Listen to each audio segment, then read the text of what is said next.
Have you ever come across a part of the Bible that made you pause and think, wait a second, what did that just say? Psalm 82 is one of those passages. It's short, only 8 verses, but it opens a window into something mysterious and surprising. Right from the first verse it says, God stands in the divine council, in the midst of the gods he holds judgment. Hold on, the gods? Not wooden idols, not stone statues, real spiritual beings. And the scene describes God standing among them, calling them to account. So who are these other gods? Why are they in the Bible? And what does their story mean for us today? To picture it, imagine a grand courtroom, not of marble and wood, but of fire, lightning, and crystal glass. Thrones rise in the distance, powerful beings are gathered in silence, and at the very center God himself stands to deliver judgment. That's where Psalm 82 takes us. And the question we're exploring today is simple. Who are the other gods in the Bible, and why does their story matter for us now? The psalm drops us right into the middle of the action. God speaks to the gods. In Hebrew, the word Elohim. Now usually when we hear Elohim, we think of the one creator. But in Hebrew, Elohim can also refer to any being from the unseen spiritual world. Angels, spirits, rulers, they're all in that category. So here God is speaking to real spiritual beings who had been given authority over nations. Their job was to guide, protect, and ensure justice, but instead of justice, they spread corruption. Instead of protecting, they oppressed. And so God confronts them. How long will you judge unjustly and show partiality to the wicked, defend the weak and the fatherless, uphold the cause of the poor and the oppressed? This is his charge against them. These rulers failed their mission. And then comes the sentence. You are gods, sons of the Most High, but you will die like mere mortals. You will fall like every other ruler. Think about that. Beings who once seemed immortal, radiant, untouchable, now told they'll lose their thrones. They'll fall, they'll face death just like the humans they once ruled over. The psalm ends with a plea. Arise, O God, judge the earth, for all nations are your inheritance. It's both a prayer and a prophecy. The day will come when God reclaims all nations for himself.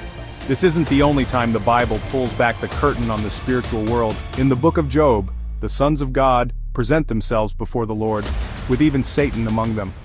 In 1 Kings 22, a prophet describes a vision of heavenly beings gathered before God, discussing how judgment will fall on King Ahab. And in Daniel 7, we see thrones set in place, the Ancient of Days seated, and multitudes of spiritual attendants. All these glimpses reveal that God rules over a divine council. He is supreme, but he has allowed other spiritual beings to hold responsibility. And Psalm 82 is the moment where their failure is exposed. So what went wrong? Deuteronomy 32 gives us a big clue. It says when God divided the nations at the Tower of Babel, he placed them under the oversight of the sons of God. But Israel, he kept for himself. That means the nations were handed to these spiritual rulers. But instead of pointing people back to the true God, they turned people toward themselves. Over time, they craved worship. Humanity remembered them as gods of their own, Baal, Molech, Ishtar, and others. But the psalm doesn't just leave us with judgment, it ends with hope. Arise, O God, judge the earth, for all nations are your inheritance. And that's exactly what happens when Jesus arrives. Think about it, when Jesus begins his ministry, demons immediately recognize him. They cry out in fear, have you come to destroy us? We know who you are, the Holy One of God. They knew their verdict from Psalm 82. They knew their time was short. Every miracle Jesus performed, every healing, every exorcism, it wasn't just kindness to individuals, it was also a declaration of war against the fallen rulers. He was reclaiming ground. And when he rose from the dead, he said in Matthew 28, all authority in heaven and on earth has been given to me. So what does all of this mean for us today? First, it means that the struggles of this world aren't only physical. As Paul wrote in Ephesians, we wrestle not against flesh and blood, but against principalities and powers. Second, it means we live in the middle of the story. The verdict has been declared, but the final judgment hasn't yet come. The fallen powers still whisper, still influence, still try to lead humanity astray.